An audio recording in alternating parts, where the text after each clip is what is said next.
പ്രിയ പ്രേക്ഷകരെ, ബഹിരാകാശത്ത് ഇന്ത്യയുടെ ജൈത്രയാത്ര തുടരുകയാണ്. ചന്ദ്രയാൻ 3യിലൂടെ ലോകത്തെ ഞെട്ടിച്ച ഇസ്രോ ഇപ്പോൾ തങ്ങളുടെ അടുത്ത വമ്പൻ നീക്കത്തിന് തയ്യാറെടുത്തു കഴിഞ്ഞിരിക്കുകയാണ്. ഇത്തവണ ഇന്ത്യ ഒറ്റയ്ക്കല്ല, കൂട്ടിന് ലോകത്തിലെ ഏറ്റവും മികച്ച സാങ്കേതിക വിദ്യ കൈവശമുള്ള ജപ്പാനുമുണ്ട്. ചന്ദ്രയാൻ 5 എന്ന് നമ്മൾ വിളിക്കുന്ന ഈ ദൗത്യം ചന്ദ്രനെ കുറിച്ചുള്ള നമ്മുടെ സങ്കല്പങ്ങളെ തന്നെ മാറ്റിമറിക്കാൻ പോകുന്ന ഒന്നാണ്. എന്താണ് ചന്ദ്രയാൻ 5? എന്തിനാണ് ഇസ്രോ ശാസ്ത്രജ്ഞർ ഇപ്പോൾ ജപ്പാനിലെ താനെഗാഷിമ സ്പേസ് സെന്ററിൽ എത്തിയത്? ഇന്ത്യയുടെ ഈ പുതിയ പ്ലാനിന് പിന്നിലെ രഹസ്യങ്ങൾ നമുക്ക് ആഴത്തിൽ തന്നെ പരിശോധിക്കാം. Let's check in detail. Welcome to the point. കഴിഞ്ഞ ദിവസം ഇന്ത്യയുടെ പ്രതിരോധ ബഹിരാകാശ മേഖലകളിൽ വലിയ വാർത്തയായ ഒന്നായിരുന്നു ഇസ്രോ ശാസ്ത്രജ്ഞരുടെ ജപ്പാൻ സന്ദർശനം. ലൂണാർ പോളാർ എക്സ്പ്ലോറേഷൻ മിഷൻ അഥവാ ചന്ദ്രയാൻ 5 അതിന്റെ മുന്നൊരുക്കങ്ങൾ വിലയിരുത്താനായിരുന്നു ഈ യാത്ര. ജപ്പാനിലെ കരുത്തുറ്റ H3 റോക്കറ്റിലാണ് ഈ പേടകം വിക്ഷേപിക്കുക. വിക്ഷേപണ കേന്ദ്രത്തിലെ സൗകര്യങ്ങൾ, പേടകം റോക്കറ്റിൽ ഘടിപ്പിക്കാനുള്ള സംവിധാനങ്ങൾ എന്നിവയെല്ലാം നമ്മുടെ ശാസ്ത്രജ്ഞർ നേരിട്ട് കണ്ട് വിലയിരുത്തി എന്നതാണ്. ഇന്ത്യയും ജപ്പാനും തമ്മിലുള്ള സൗഹൃദം ബഹിരാകാശ രംഗത്ത് പുതിയ ചരിത്രം കുറിക്കാൻ പോവുകയാണെന്നതിന്റെ തെളിവായിരുന്നു അവിടെ കണ്ട ഇന്ത്യയുടെയും ജപ്പാന്റെയും പതാകകൾക്ക് കീഴിലുള്ള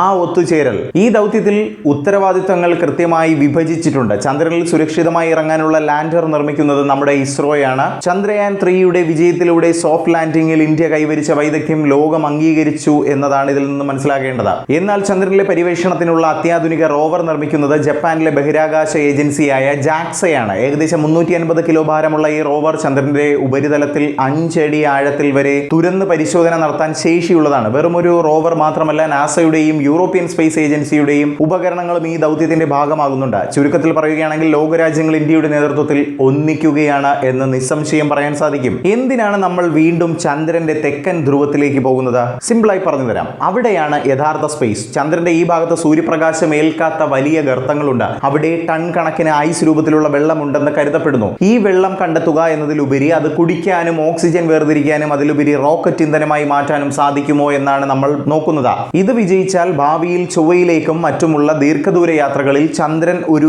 ഇടത്താവളമായി മാറ്റാൻ സാധിക്കും. അതായത് ചന്ദ്രനിലെ ഒരു പെട്രോൾ പമ്പ് പോലെ. 2028ഓടെ വിക്ഷേപണം ലക്ഷ്യമിടുന്ന ഈ ദൗത്യം കേവലം ഒരു പരീക്ഷണം മാത്രമല്ല, മറിച്ച് ബഹിരാകാശത്തെ സൂപ്പർ പവർ എന്ന നിലയിലേക്കുള്ള ഇന്ത്യയുടെ ഒരു കുതിച്ചുചാട്ടം തന്നെയാണ്. കുറഞ്ഞ ചെലവിൽ അത്യാധുനിക ദൗത്യങ്ങൾ വിജയിപ്പിക്കാനുള്ള ഇന്ത്യയുടെ കഴിവും ജപ്പാന്റെ ടെക്നോളജിയും ചേരുമ്പോൾ വിജയം സുനിശ്ചിതം. ഈ ദൗത്യം ഇന്ത്യക്ക് കൂടുതൽ തന്ത്രപരമായ കരുത്തു നൽകുമെന്ന കാര്യത്തിൽ തർക്കമേയില്ല.